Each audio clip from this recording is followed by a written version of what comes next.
Welcome back. Bhajap પ્રદેશ પ્રમુખ પદ માટેની ચૂંટણીને લઈને જ્યારે કવાયત હાથ ધરવામાં આવી છે ત્યારે જગદીશ વિશ્વકર્મા દ્વારા ભાજપ પ્રદેશ પ્રમુખ પદ માટે ફોર્મ ભરી દેવામાં આવ્યું છે। ત્યારે ભાજપ પ્રદેશ પ્રમુખને લઈને મોટા સમાચાર અત્યારે આવી રહ્યા છે। જગદીશ વિશ્વકર્મા પ્રમુખ પદ માટે દાવેદારી કરી ચૂક્યા છે, ઉમેદવારી નોંધાવી ચૂક્યા છે। ચૂંટણી અધિકારી ઉદય કાનગડને તેમણે ફોર્મ સોંપી દીધું છે।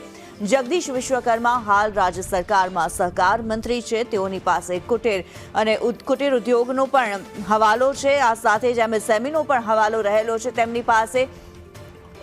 આગામી ચૂંટણીઓને ધ્યાને રાખીને પ્રમુખ બનાવવામાં આવી શકે છે, તેવી રીતે અત્યારે જગદીશ વિશ્વકર્મા પ્રમુખ પદ માટે ફોર્મ ભરી ચૂક્યા છે।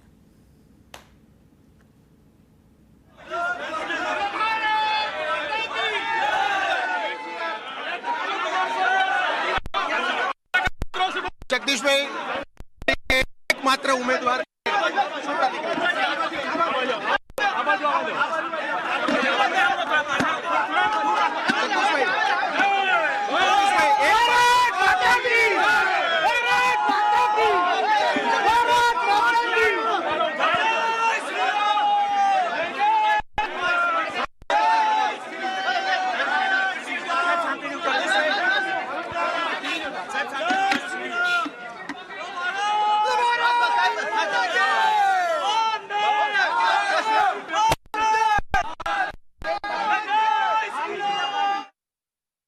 શહેરના પ્રમુખ તરીકે પણ એને કામ કર્યું છે, મંત્રીમંડળમાં પણ સારું કામ કર્યું છે।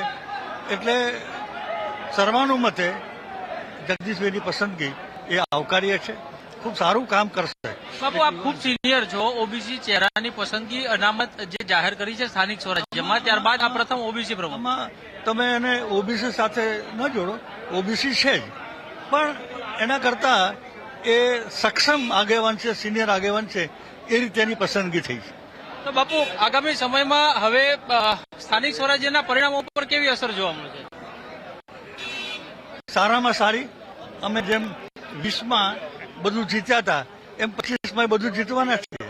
તો ભૂપેન્દ્રસિંહ ચુડાસમા જે છે તે વિશ્વાસ વ્યક્ત કરી રહ્યા છે કે ઓબીસી નેતાની પસંદગી કરવામાં આવી છે। વાત સાચી છે, પરંતુ નહીં માત્ર ઓબીસી તરીકે તેને જોવું જોઈએ, પરંતુ સક્ષમ કાર્યકર્તા છે તે રીતે તે જોવું જોઈએ। જગદીશ પંચાલ જે છે તે હાલ અહીંથી રવાના થઈ રહ્યા છે અને હવે તેમના દ્વારા દાવેદારી જે છે તે નોંધાવી દેવામાં આવી છે અને માત્ર એક જ ફોર્મ જે છે તે ભરવામાં આવ્યું છે અને એવા સંજોગોમાં વાત હવે એ નક્કી થઈ ગઈ છે કે જગદીશ વિશ્વકર્મા જે છે તે પ્રમુખ પદે નક્કી છે। તરુણભાઈ, ઓબીસી નેતાની પસંદગી કઈ રીતે જોઈ રહ્યા છે?